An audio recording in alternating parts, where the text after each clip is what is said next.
Ladies and gentlemen, welcome into Players Prep. My name is Brad Hopkins alongside Jared Morris and, of course, Maurice Patton.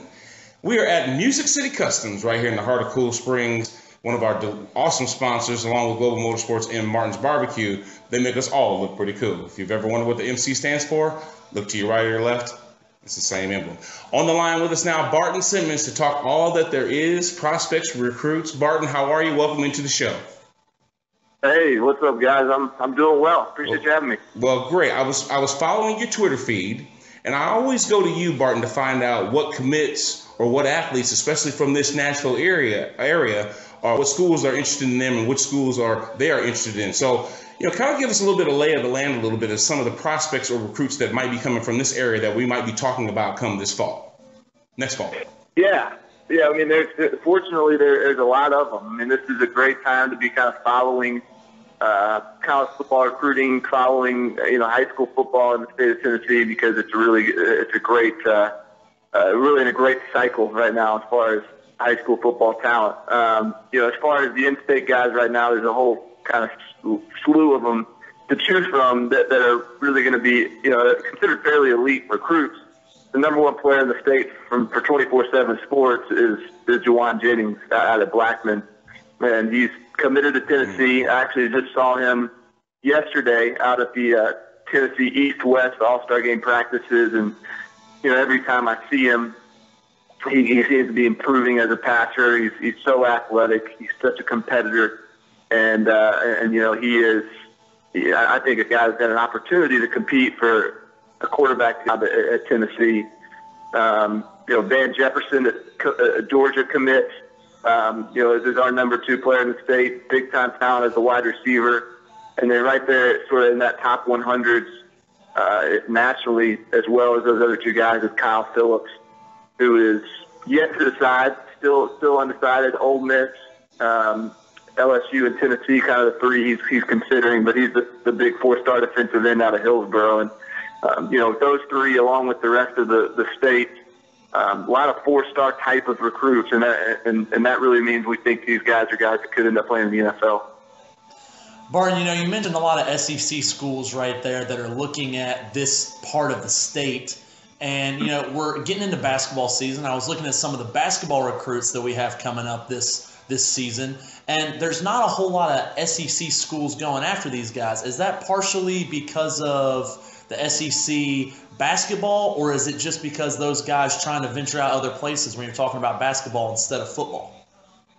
Yeah, I mean, basketball is just a very different landscape, and obviously I kind of focus more on football, so the nuts and bolts of the basketball and the things I'm not as familiar with, but I do know, that's just you'll see offer lists that are much more kind of sporadic in basketball recruiting. You may have a Florida and Ole Miss, and then you have an Old Dominion and a Gonzaga or something. They're just kind of the way they recruit in the AAU circuit. It's not as much, it's as much about who you see at tournaments as it is sort of recruiting regions like they do in football. And right now, Middle Tennessee has become really a hotbed region where schools will come in and really hit up, a lot of high schools and kind of devote some resources to Middle Tennessee. And again, that's a statement to the level of talent in the area, and that's really kind of representative of just how much talent there is here and how much there is to choose from. I mean, you look at our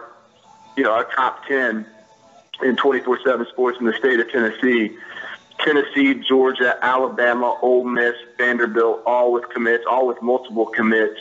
So, I think that's sort of a statement about just sort of how many teams are able to get in here. No one is really dominating the region, and everyone is sort of recognizing it as an area where they need to send some of their best recruiters. Barton, I want to ask you about one kid in particular, Ugo Amadi, the cornerback returner over at Overton. Committed last spring to Ole Miss. I spoke to him about a week and a half ago, and he said that while he is committed to Ole Miss, he is looking at UT and LSU as well. Where do you feel like he lands, and what do you think happened with him and Ole Miss between, say, April and the last few weeks? Yeah, well, funny you should ask about Ugo. We have our crystal ball on 24/7 Sports, where we, national experts like myself can make predictions on where these guys are going to end up. And just last night, I predicted a flip that Ugo Amadi would ultimately end up at Tennessee. I think that right now, despite that commitment to Ole Miss, Tennessee's got a great shot, as does LSU. I almost think it could be pretty much neck and neck between the two schools he's actually not committed to. It's kind of what I'm hearing compared to I'm talking to a few people. So that's going to be a really interesting recruitment to watch. And a significant factor there is that he's an early enrollee. So he's planning on being on campus in January. Got to make a decision here soon. Last opportunity to take an official visit is this weekend. So, he might try to get down to LSU if he takes that visit and that goes well. Maybe LSU's where he ends up. So, as far as guys to kind of watch over the next week or two, Ugo Amadi's certainly going to be a guy that's going to have a little bit of drama surrounding his recruitment. He's another kid that he's buddies with Kyle Phillips and who knows, that might even sort of influence Kyle a little bit because the three programs Ugo is considering are the same three that Kyle Phillips is kind of down to as well. Who is also going to be an early early enrollee. Exactly. It's funny, I talked to – I was just out at the East-West game, like I mentioned, and I was talking to Kyle's teammate Vincent Perry, who's committed to Tennessee, and I was just sort of making small talk with him, where do you think Kyle's going to end up? And he said, Kyle says a different school every day, and he doesn't really know, and he's always changing his mind. And it's a little bit crazy to think, he's about 2 or 3 weeks away from enrolling on a campus, and he doesn't even know what campus that's going to be, where he's going to spend the next 4 or 5 years of his life. So really kind of an interesting dilemma there to watch as Kyle tries to really narrow this thing down and make a decision. All right, Barton, when you see this number come up on your phone, make sure you save it because we're going to be calling you later on to get the scoop, especially as this thing doing itself down. So, don't be just screaming. There's plenty to talk about this time of year, so I'll keep the phone on for sure. Absolutely. From 24/7 Sports, he is Barton Simmons. Follow him on Twitter. How can they find you on Twitter, Barton? It's just at Barton Simmons, and then, of course, at 24/7 Sports, all kinds of info there as well. So, again, this is sort of this is our Super Bowl coming up, so all kinds of info as this thing gets crazy. All right, well, we'll catch up to you and at Lombardi soon enough. So, thanks for joining us. All right, fellas. Appreciate it. Barton Simmons, ladies and gentlemen. Players Prep is brought to you by Global Motorsports.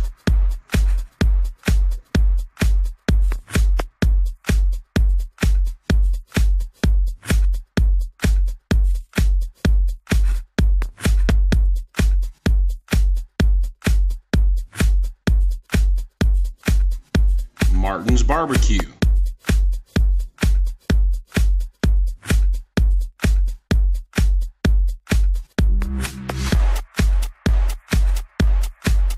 And Music City Customs.